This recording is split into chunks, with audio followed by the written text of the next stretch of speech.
So hey guys welcome back to my channel. So आज हम पढ़ेंगे फार्माकोडायनामिक्स जो कि एक बहुत इंपॉर्टेंट ब्रांच है फार्माकोलॉजी की। So let's get started. So moving on to the definition of pharmacodynamics. इसमें फार्मेको का मतलब होता है ड्रग और डायनामिक्स का मतलब होता है पावर या एनर्जी। तो ड्रग की क्या पावर या फिर एनर्जी है हमारी बॉडी पे, हम इसमें उसके बारे में पढ़ते हैं। जैसे pharmacodynamic is the study of what the drug does to the body. ठीक है, ड्रग हमारी बॉडी पे क्या इफेक्ट शो करती है, ड्रग का क्या क्या पावर है हमारी बॉडी पे, या फिर हाउ द ड्रग एक्ट और work on the body. It includes the physiological and biochemical effects of drug and there mechanism of action at organ system. इसमें जो ड्रग होती है वो अपना फिजियोलॉजिकल और बायोकेमिकल इफेक्ट दिखाती है और उसका क्या मैकेनिज्म ऑफ एक्शन है हमारे बॉडी के ऑर्गन्स पे वो दिखाती है। For example, adrenaline interact with adreno receptors and ultimately leads to cardiac stimulation. जो एड्रेनलिन ड्रग होती है, एड्रेनलिन हमारी बॉडी में नेचुरली भी प्रोड्यूस होता है और अगर हम उसको बाहर से लें तो हमारी जो बॉडी के एड्रीनो रिसेप्टर्स होते हैं वो उसको स्टिमुलेट करती है और उसकी वजह से कार्डियक स्टिमुलेशन होता है। सो अब हम देखेंगे प्रिंसिपल ऑफ ड्रग एक्शन, जिसमें आता है stimulation, depression, irritation, replacement and cytotoxic action. इन सारे प्रिंसिपल पे ड्रग का एक्शन होता है। तो सबसे पहले स्टिमुलेशन। स्टिमुलेशन में क्या होता है, कोई भी ड्रग अगर किसी भी एक्टिविटी को इन्हेंस कर रही है, स्टिमुलेट कर रही है उसको, जैसे enhancement of the level of activity of specialise cell. For example adrenaline, जो एड्रेनलिन ड्रग है वो हमारे हार्ट को स्टिमुलेट करती है। पर अगर ड्रग का जो स्टिमुलेटिंग ड्रग है उसका ओवर यूज़ कर लिया जाए, ओवर डोज ले ली जाए, तो वो डिप्रेशन की तरह काम करती है, उल्टा काम करती है। जैसे पिक्रोटॉक्सिन, ये सीएनएस स्टिमुलेंट है, सेंट्रल नर्वस सिस्टम को स्टिमुलेट करती है, पर अगर इसकी ओवर डोज ले ली जाए तो ये डिप्रेशन का काम करती है। जैसे कि कन्वल्जन्स आएंगे, कोमा होगा, respiratory depression on high doses. अब हम देखेंगे जो ड्रग डिप्रेशन प्रिंसिपल पे एक्ट करती है वो जस्ट स्टिमुलेशन प्रिंसिपल के उल्टा एक्ट करती है, क्योंकि स्टिमुलेशन में जो स्पेशलाइज सेल है वो क्या कर रही है, एक्टिविटी को इन्हेंस कर रही है, और डिप्रेशन में जस्ट उल्टा हो रहा है, वो एक्टिविटी को लो कर रही है, डिप्रेस कर रही है। जैसे फॉर एग्जांपल बारबिट्यूरेट्स, ये सीएनएस को डिप्रेस करते हैं और क्विनिडिन ये डिप्रेस करता है हार्ट को। तो इसमें ये एक्टिविटी को डिप्रेस कर रहे हैं स्पेशलाइज सेल की। लेकिन कुछ ड्रग्स ऐसी हैं जो अगर एक स्पेशलाइज सेल को डिप्रेस कर रही है तो वो दूसरी स्पेशलाइज सेल को स्टिमुलेट भी करती है। जैसे एसिटाइल कोलाइन, ये स्टिमुलेट करता है इंटेस्टिनल स्मूथ मसल्स को, but at the same time ये डिप्रेस करता है ऐसे नोड ऑफ हार्ट को।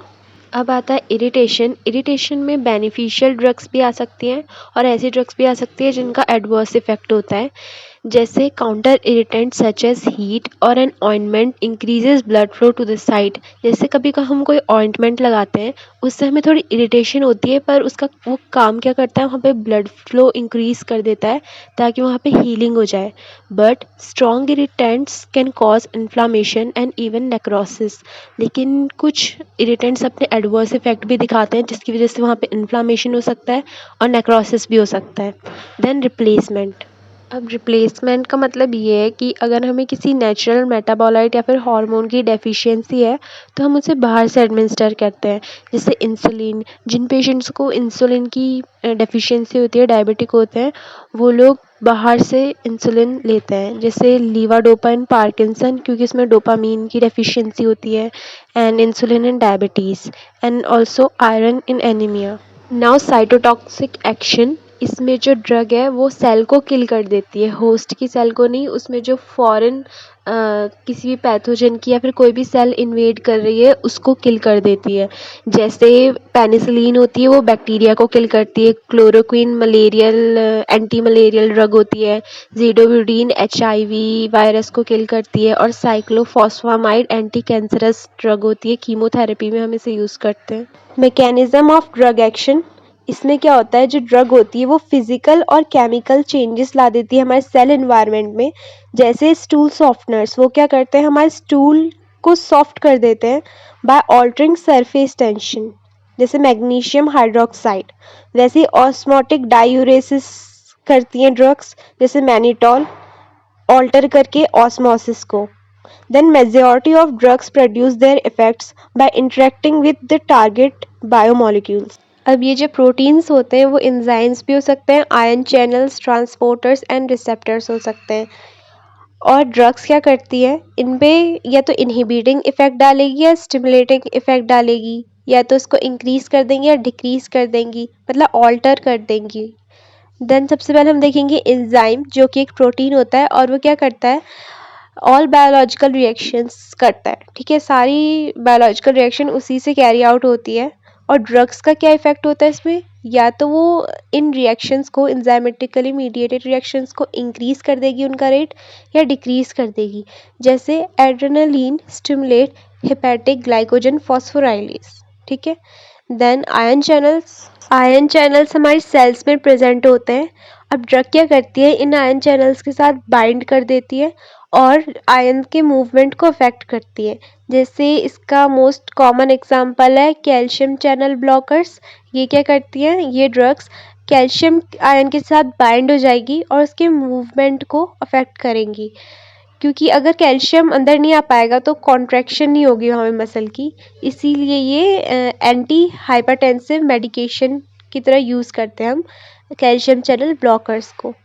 देन ट्रांसपोर्टर्स, अब कुछ ड्रग्स ट्रांसपोर्टर्स के साथ बाइंड हो जाती है और ट्रांसपोर्टेशन की एक्टिविटी को इनहिबिट करती हैं।